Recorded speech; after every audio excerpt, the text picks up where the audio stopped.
I wait and I get out of the last period was French, or the second last period. I was in French class. So I told the teacher I had to go to the washroom. I get out early. I knew he was at shop class. I'm waiting for him outside the door. As soon as he came out, punched him right in the face, and I ran. 3 times he's been hit now. At 3:15, was he in the schoolyard ready to fight me? I have no idea. I was on the bus. I'm not fighting my opponent when and where he wants me. I'm not crazy. So the next morning, I realized I probably bit off a little bit more than I can chew. He's going to be gunning for me. So I had one of these little mini bats. They're little tiny bats that I got from Detroit Tiger Stadium. They used to give them away as gifts before they realized it wasn't a good idea to give billy clubs to angry fans in Detroit. So they stopped giving those, but I had one of those. I had it in my sleeve. I get off the bus. I'm thinking, there's Tim Perry's going to be there. He's going to be mad. He's nowhere to be found. I go around to the smoking section. There he is, and now instead of 10 friends, he only has 2. And I looked at him. I went, so are we on again today for 3:15? Didn't say anything. Folks, someone might be able to decide that they want to fight you. Don't give them the power to decide when, where, and how. In combat, whoever defines the battlefield parameters will win. Don't ever let them define it. If they want to take you to court over one issue, you make the issue bigger. Every time you make it bigger and bigger and bigger, and they are going to end up going, oh man, when does this stop?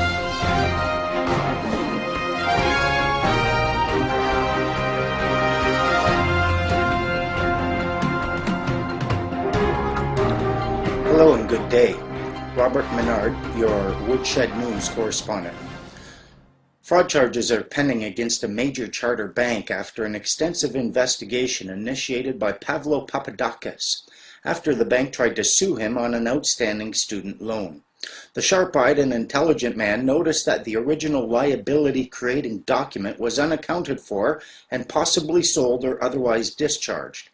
After speaking with RCMP investigators, sufficient cause was seen by them for further investigation, which uncovered some unlawful and startling accounting and mortgaging practices, which involved the bank not only getting paid twice on its security, but creating the same security unlawfully and deceptively. Extensive prison sentences are likely.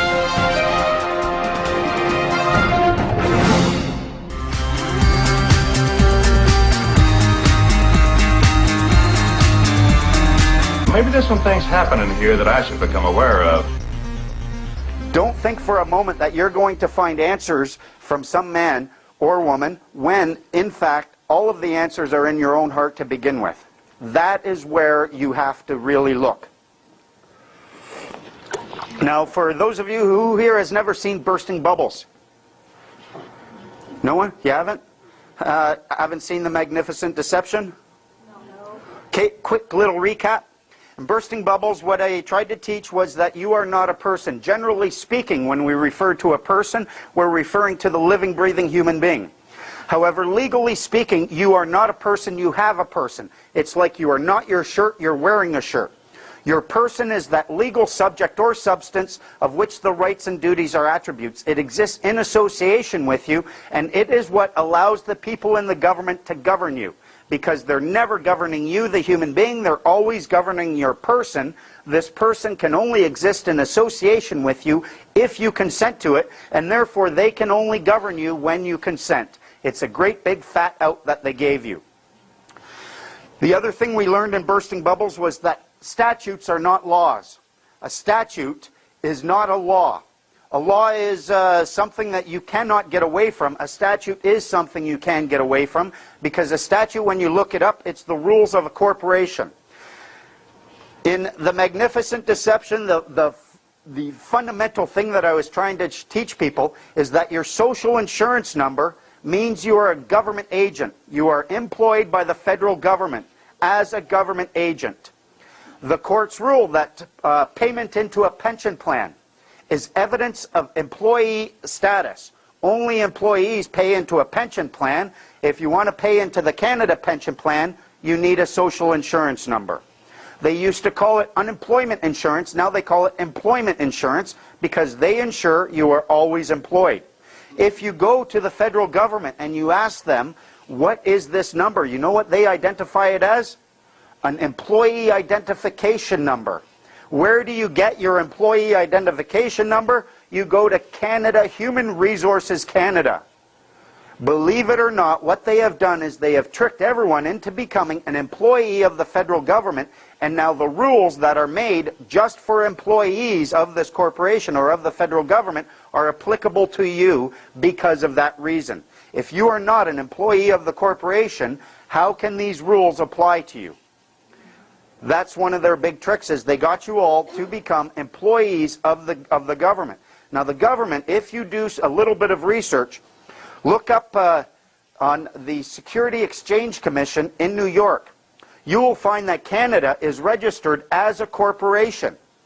This corporation lists income tax payments as a stream of revenue for them, and they advertise this, they publish this information. If you imagine for a moment a temporary work agency, where you go in the morning and you sit there and they go, okay, we got a job for you, go to Jim's Construction and he's going to hire you. You go work for Jim's Construction, you have to give these people a little bit of money, don't you? Why? Because you're working as their agent.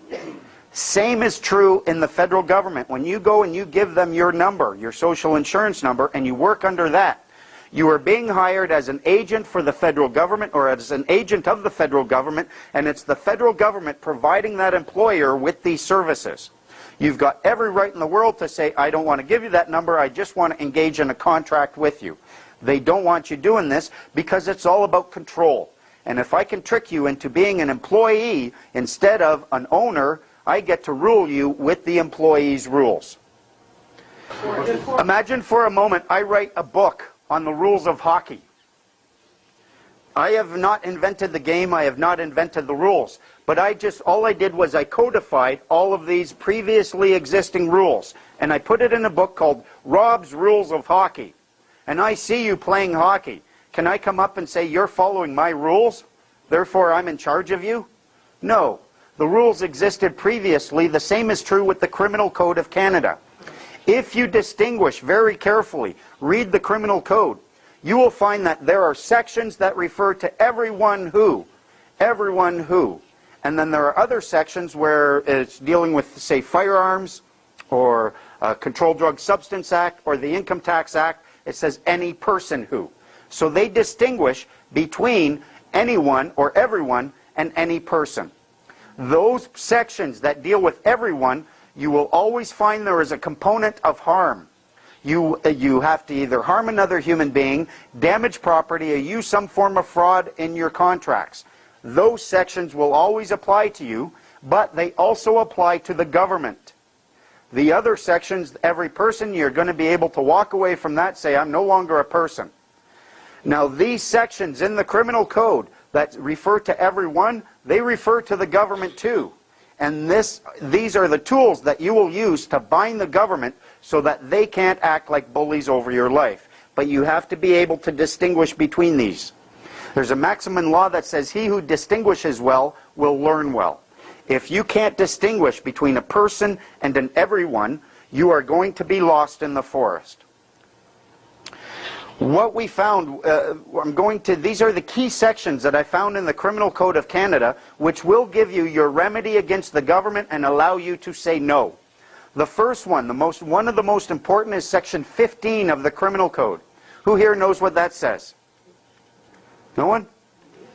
Yeah, well, not you, smartass. Section 15 refers to a de facto government and court. Now, two concepts you must recognize here. One is de facto, one is de jure. De jure means by law. De facto means by fact. Now, imagine an airplane. You get on an airplane, there's a pilot there. And he's got the uniform, a trained pilot. You're entering into an agreement. He is a de jure pilot. He has power over you, no doubt about it. Now, let's say the plane takes off. He has a heart attack. He dies.